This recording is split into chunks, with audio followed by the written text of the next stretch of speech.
नहीं है तो काम करना पड़ेगा। ये व्यवस्था परिवर्तन की तो बात है। भाई आर्मी के अंदर बहुत सारे लोग जो सर्विस करते हैं वो अपना काम खुद करते हैं, चाहे वो सफाई का काम हो चाहे झाड़ू का काम हो। तो ये व्यवस्था परिवर्तन लाने का काम अब आपके ऊपर कोई एलिगेशन नहीं ला सकता कि यार वाल्मीकि सफाई करेगा या वाल्मीकि झाड़ू लगाएगा। आज ठाकुर भी झाड़ू लगा रहा तो ब्राह्मण भी झाड़ू लगा रहा, वैश्य बनिया भी झाड़ू लगा रहा, और ओबीसी समाज के तमाम लोग जो नौकरी करेगा वो काम पैसे लेगा वो काम करेगा। आदरणीय बहन जी ने शिक्षकों की भर्ती की, कितनी की? 78,000 शिक्षकों की भर्ती आदरणीय बहन कुमारी मायावती जी ने की। भाई उनकी सरकार थी तभी तो उन्होंने भर्ती की। उनमें हमारे यहाँ के भी बहुत सारे लोग बने। 1,24,000 उन्होंने शिक्षा मित्रों की भर्ती की। ये छोटी मोटी भर्तियां नहीं है। 1,24,000 शिक्षा मित्र मायने रखते हैं। ये आदरणीय बहन कुमारी मायावती जी ने करके दिखा दिया कि हम कहने में विश्वास नहीं करते हैं, करने में विश्वास करते हैं। और आप देखिए जिसके घर में कोई नौकरी लगे, अगर किसी की नौकरी लगती है तो तरक्की उस परिवार की जरूर होती है। किसी भी घर में अगर कोई सरकारी कर्मचारी बन जाता है उसकी दशा और दिशा बदलनी शुरू हो जाती है। होती नहीं होती है। आज पढ़े लिखे लोग घूम रहे हैं, नौकरी मिल नहीं रही है। नौकरी किसकी मिल रही है? किसी लाला की मिल रही है, किसी फैक्ट्री पे चले जाओ, यही तो नौकरी मिल रही है। और आदरणीय बहन कुमारी मायावती जी ने 3,000 सब इंस्पेक्टरों की भर्ती करने का भी काम किया। उन्होंने 32,000 पुलिस कर्मियों की भर्ती एक की, 42,000 पुलिस भर्ती कांस्टेबलों की भर्ती एक की। बड़ी संख्या में अगर भर्ती निकालने का किसी ने इस प्रदेश में काम किया तो बहन जी ने किया। तमाम लोगों की विधवाएं पेंशन बढ़ाने का काम किया। हमारे यहाँ गन्ना नहीं होता है। आप इधर जितना आगे बढ़ेंगे, मुरादाबाद से आगे बढ़ेंगे या पीलीभीत में चले जाएंगे, यहाँ गन्ने की खेती होती है।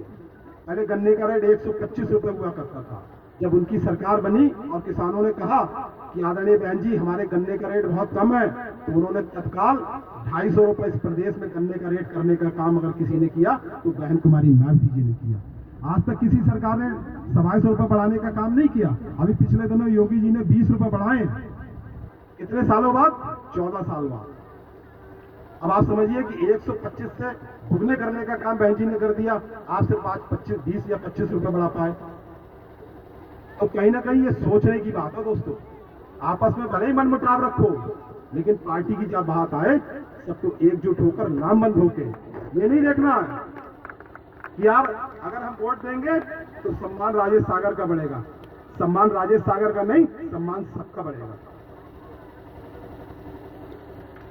भाई अकेले सम्मान हमारा थोड़ी बढ़ेगा, सम्मान सबका बढ़ेगा। सब लोग कहेंगे, अगर हम लोग बटे रहेंगे तो फिर लोग क्या करेंगे? अरे यार लोग बहक जाते हैं। बहकना नहीं है। भले मैंने कहा राजनीति में उतार चढ़ाव आते रहते हैं। आज हमारे खराब दिन है, कल अच्छे दिन भी आएंगे, और खराब दिनों में पहचान भी होती है कौन अपना है कौन पराया है। बहुत सारे लोगों ने हम लोगों से काम लिए। अब वो कहते भी हैं कि भैया गलती हो गई, तो हमने कहा यार वो बात नहीं है। गलती तो होती रहती है, लेकिन ध्यान रखने की बात है। छोटे चुनाव में कोई कहीं वोट दे, कोई दिक्कत नहीं है, लेकिन जहां बड़े चुनाव की बात आए सबको लामबंद होके हमारी तरफ नहीं देखना, इन महापुरुषों की तरफ देखना है। इनके त्याग, इनकी तपस्या, इनके बलिदानों को ध्यान रखना है। बाबा साहब, परम पूज्य बाबा साहब, जब उनका एक बेटा था बीमार हो गया, गोलमेज सम्मेलन जब लंदन में हो रहा था, आपके अधिकारों की लड़ाई लड़ने के लिए जब वो लंदन जा रहे थे, तब उनका एक बेटा बीमारी के अभाव में खत्म हो गया और उनके पास पैसे नहीं थे कफन तक के।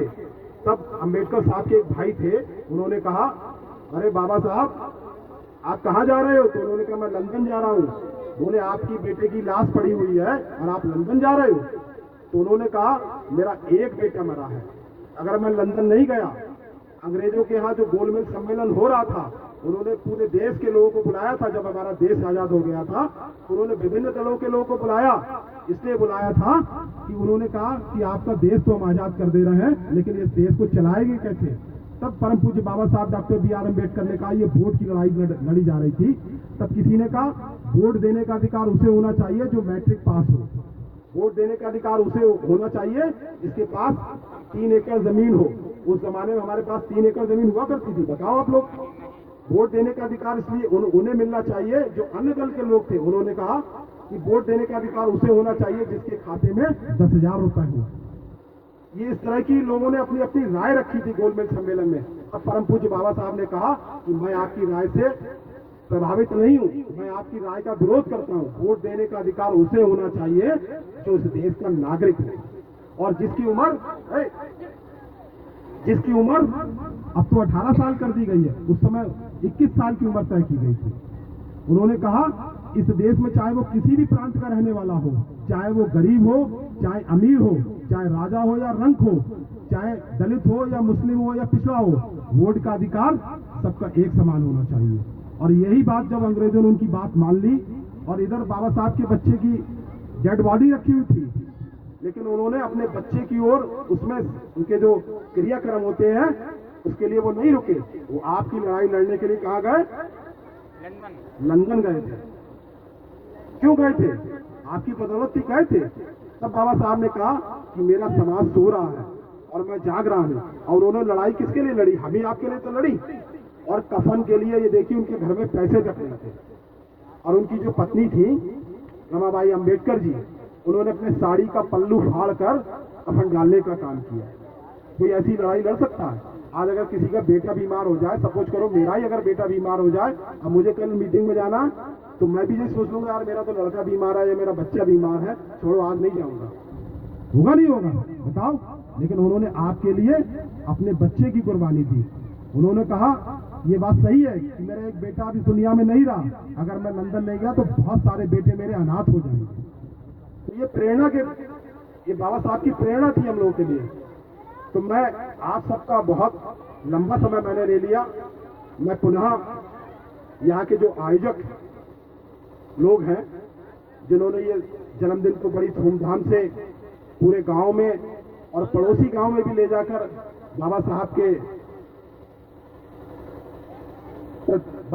के जन्मदिन के उपलक्ष्य में एक जो प्रभात फेरी निकाली, गांव-गांव जागरूकता अभियान चलाया, उसके लिए आप सब लोग बधाई के पात्र हैं। और मैं दिल की गहराई से आप लोगों को बधाई देता हूं कि आपने इस परंपरा को, जो परंपरा बहुत साल पहले हम लोगों ने शुरू की थी, वो चेहरे अब नजर नहीं आ रहे, लेकिन उस परंपरा को आप लोगों ने आगे बढ़ाया, इसलिए आप बधाई के पात्र हैं। और इस तरह के ये कार्यक्रम निरंतर आगे चलते रहे। जहां कहीं भी हमारे सहयोग की आवश्यकता पड़े, हम आपके साथ हर तरह के सहयोग के लिए तैयार हैं।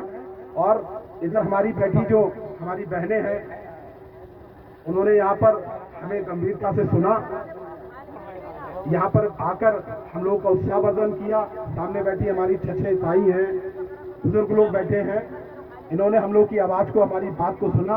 ये भी सब बधाई के पात्र हैं। मैं इसी उम्मीद और विश्वास के साथ कि अगले वर्ष हम लोग बड़े धूमधाम से अपने श्रद्धेय संविधान निर्माता का जन्मदिन मनाएंगे, इसी आशा और विश्वास के साथ आप सभी लोगों से मैं विदा और रजा चाहता हूं। जय भीम, जय भारत, नमो बुद्धाय।